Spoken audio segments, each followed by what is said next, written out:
The night I escaped the slave ship, I believe I was finally free.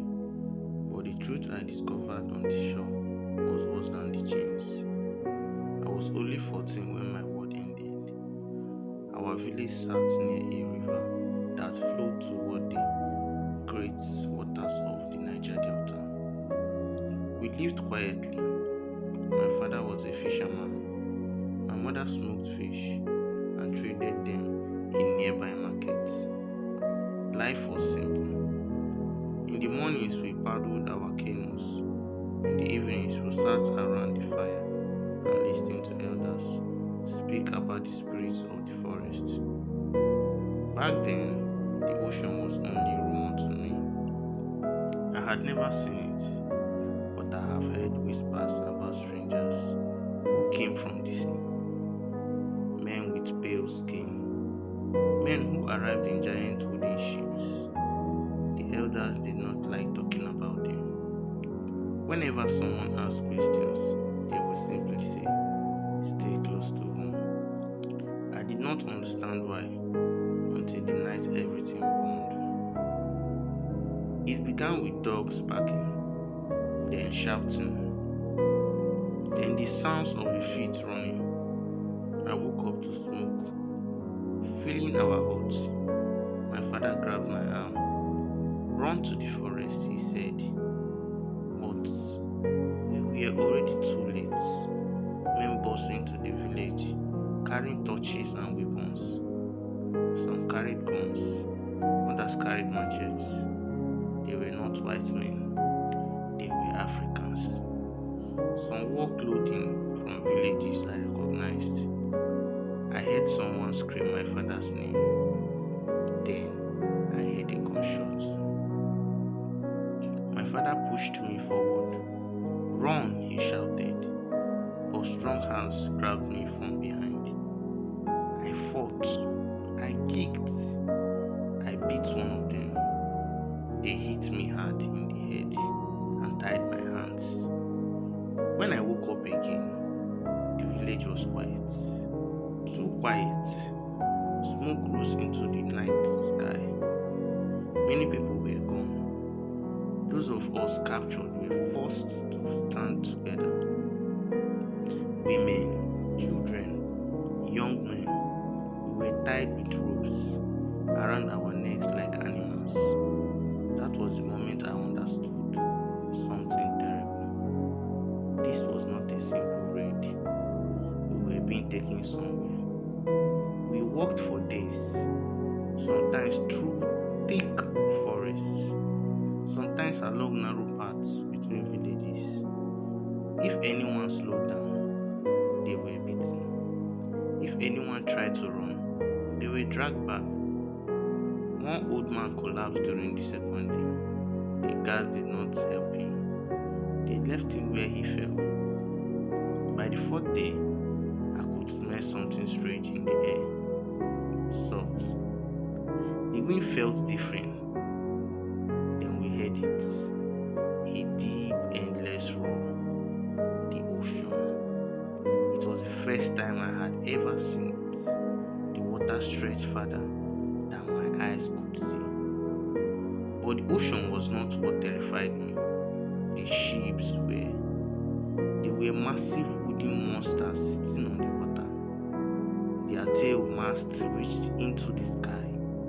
Small boats moved between the shore and the ships. Men were shouting in strange languages. This place was near what people now call Bonny Island. At the time, it had become one of the busiest ports during the transatlantic slave trade. But I did not know any of that. All I knew was fear. They pushed us into a wooden building near the shore. It was dark inside. Hot. The smell was terrible. Dozens of people were already there. Some cried quietly. Some stared at the ground. Some looked like they had already lost hope. This place was called a barracoon, a prison where captives were kept. Before being loaded onto ships, days passed. I lost track of time.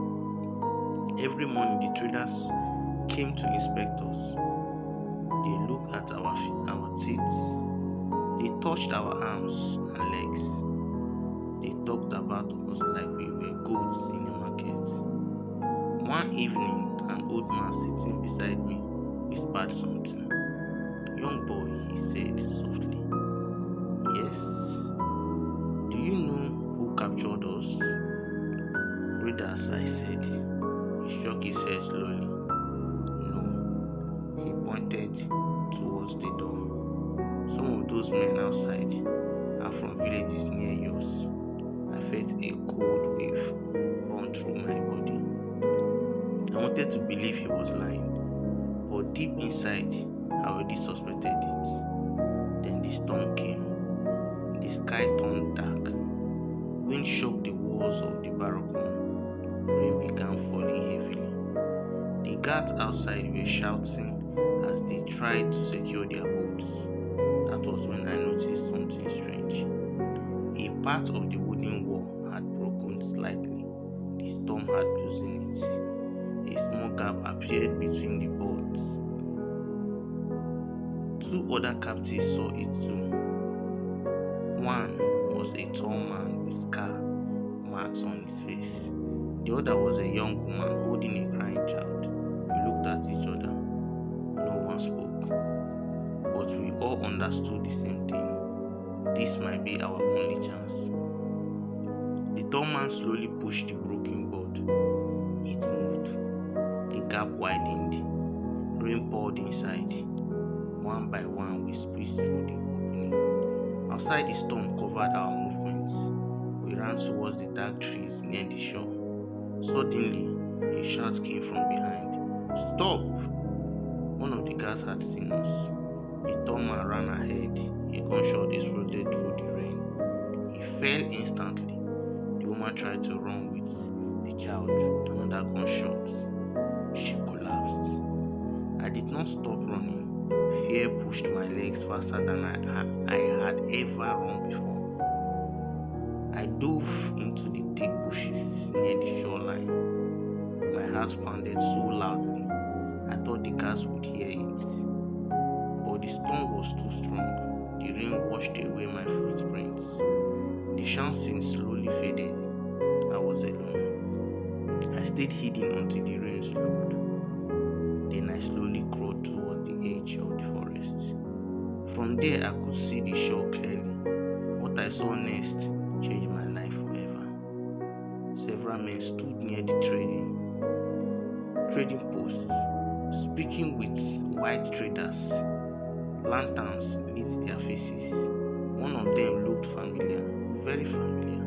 It was a leader from a neighboring village, a man who had visited our home before, a man who once shared food with my father.